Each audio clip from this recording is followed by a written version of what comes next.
Тихо, тихо, тихо, братан. Alors aujourd'hui, 2 vidéos directement sur le front, hein. On fait de la géostratégie ici, on fait pas n'importe quoi. Là, ça se trouve durant la guerre en Ukraine, c'est actuel. Il y a 2 vidéos que je voulais vous montrer. Ensuite, on passe 2-3 minutes sur les cartes et voilà. Comme ça, on essaye d'avoir un rythme régulier. Allez, on y va. Alors là, c'est un soldat, il me semble que c'est un soldat russe, il me semble, ou ukrainien, je ne sais plus. C'est juste pour vous montrer la difficulté de soigner, d'aider un de ses camarades sur le front. Vraiment, regardez, vous allez comprendre tout de suite.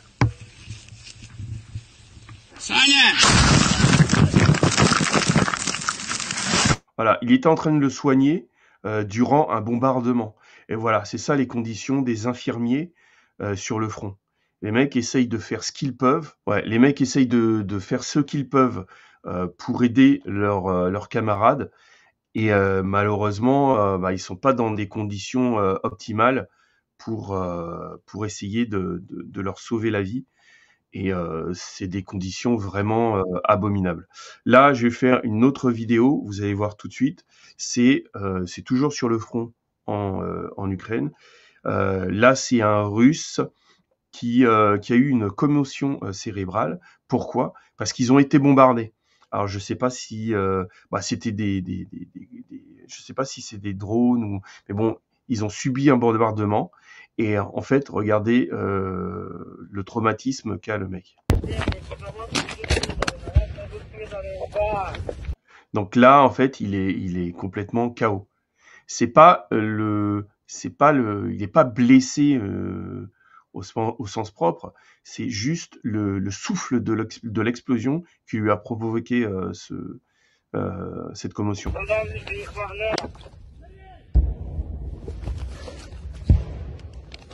Тихо, тихо, тихо, братан.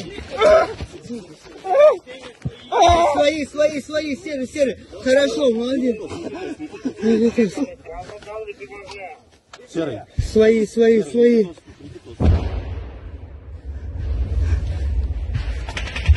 Он сознание теряет. Контузия, сознание теряет. Voilà, c'était juste pour vous montrer un peu de ce qui se passe là, c'est récent, hein. Ce qui se passe sur le front,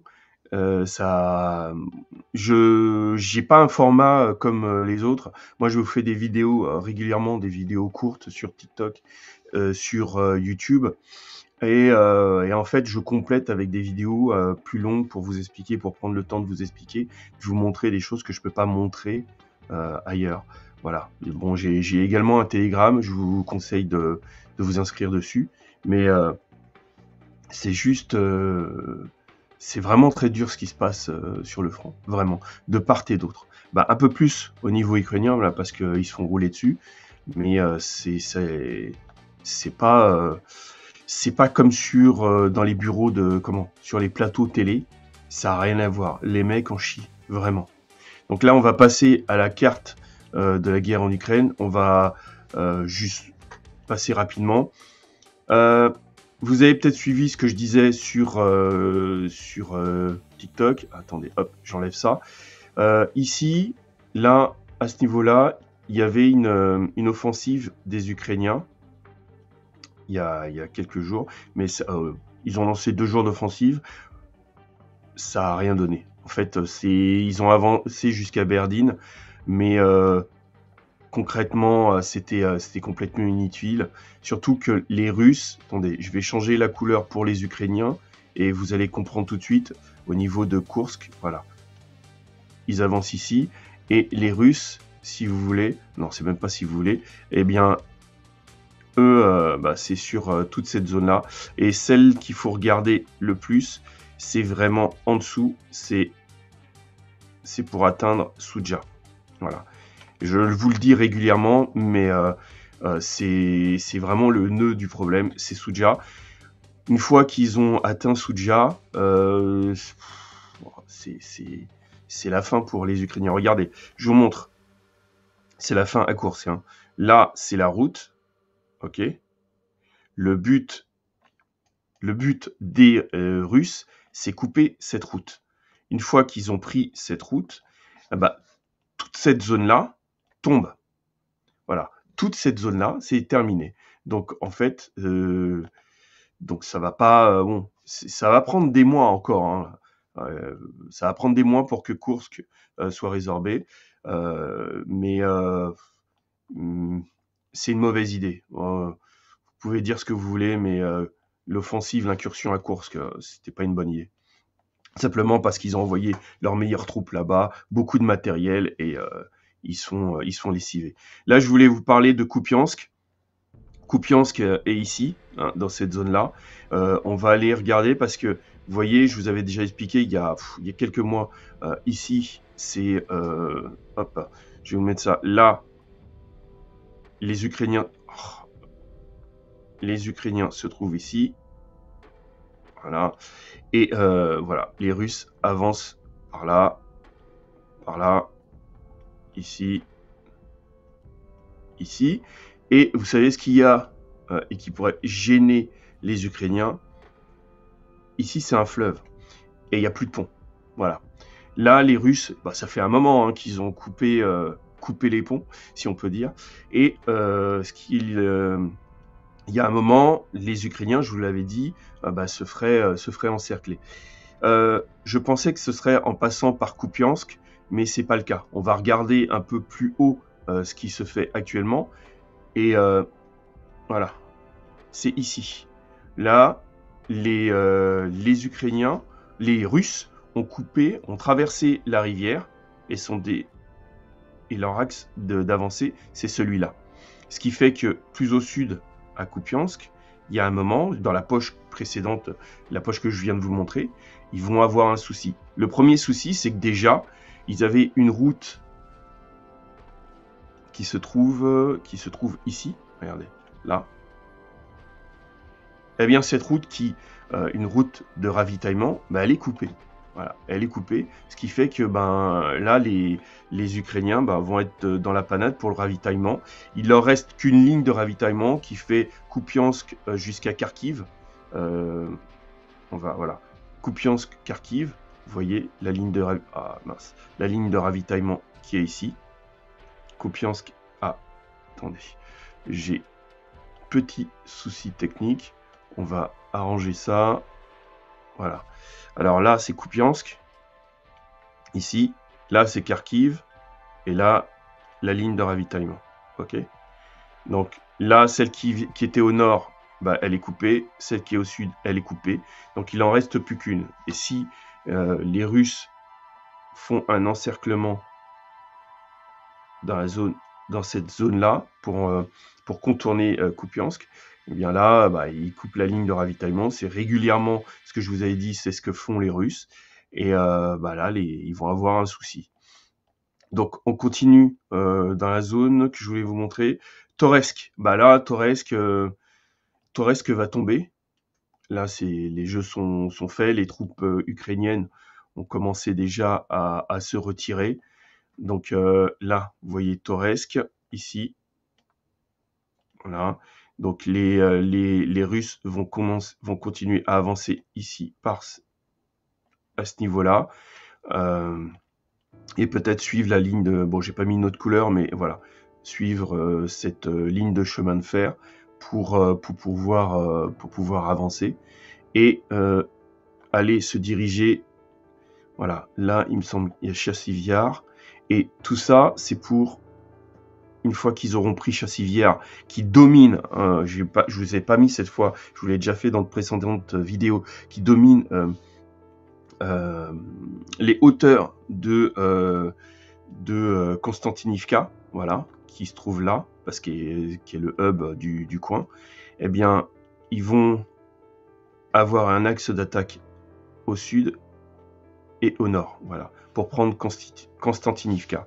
Donc, à partir du moment où Chassiviar est tombé et que Toretsk va tomber, le tour de Konstantinivka, dans les semaines qui suivent, voilà, on va avoir, je dirais, les semaines, je dirais peut-être dans 4 semaines, non, dans 8 semaines, ouais, 8 semaines, les Russes devraient arriver dans cette zone. Voilà, on va aller plus au sud, vers d'abord Pokrovsk. Vous voyez, Pokrovsk est ici. Voilà. Donc, les Russes vont commencer à couper cette ligne de communication. On va les matérialiser, ça va être plus simple. Voilà. Mais de toute façon, elle ne sert pas à grand-chose celle-là parce qu'elle est déjà coupée un peu plus à l'ouest. Voilà, ici. Voilà. Et celle-là. Alors, déjà, les Russes ont coupé les lignes, cette ligne-là. Hein, ils sont à portée de tir et puis ils ont déjà la route en ligne de mire. Donc là, c'est fini. Celle-là, c'est coupé. Celle-là, c'est coupé. Il reste que les deux au nord. Et donc, le mouvement des Russes, c'est celui-là. Et celui-là. Voilà. Avant de s'attaquer à Pokrovsk. Pour ma part, je pense pas qu'ils vont s'attaquer à Pokrovsk tout de suite. Ils vont d'abord couper les lignes de communication avant de s'attaquer à cette ville. Voilà. Donc on va aller un peu plus au sud. Vous avez vu, Kurakovo. Ah, j'ai pas pu. Voilà. Kurakovo, ça fait un moment qu'on n'avait pas fait de vidéo. Kurakovo est ici, c'est déjà tombé. Donc là, la poche. Ah, j'avais pas fait de vidéo sur Kurakovo depuis Dachne, et c'était Ivnivka. Donc là, cette poche-là, bon, on sait tout de suite que ça va céder. Hein, il n'y a pas besoin de faire de vidéo là-dessus. Par contre, on va observer dans les semaines qui suivent Constantinople et Andrivka. Voilà, parce que c'est les hubs du coin. Et je pense que la route qui est là, bon, elle est déjà coupée, c'est pas une ligne de ravitaillement. Leur ligne de ravitaillement, elle est ici.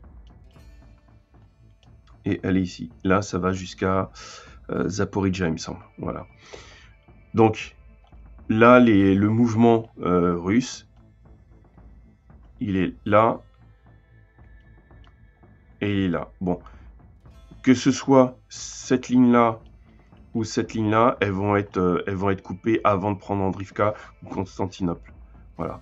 Pourquoi? Parce que c'est plus simple pour les Russes. Ils peuvent avancer plus facilement ici. Et une fois qu'il n'y a plus de ravitaillement, qu'ils ne peuvent plus évacuer les blessés, etc. Bon, vous savez bien comment ça va jouer. Ça ne va pas jouer en quelques jours. Ça va jouer en plusieurs semaines. Là, on va regarder un peu plus au sud. Vous avez vu, là, c'est Velika Novosilka. Alors, ils émettent Grande Novosilka, mais bon, c'est Velika Novosilka. Là, ici, cette route-là, on l'avait déjà matérialisé. Cette route-là, eh bien, elle ne sert plus à rien puisque, en fait, les Russes sont déjà ici. Cette route au nord, elle était déjà coupée. Il y avait une autre route ici, elle est déjà coupée, là, ici. Donc en fait, là, cette ville-là, au bout d'un moment, les forces ukrainiennes seront obligées de s'en aller. Voilà. Donc globalement, c'est les points que je voulais discuter avec vous montrer rapidement pour reprendre après les vidéos régulières pour cette année 2025. Donc n'hésitez pas à aller dans mon Telegram, ok. Et puis à la prochaine, on se fait des vidéos rapidement. Et serrez les rangs et restez unis.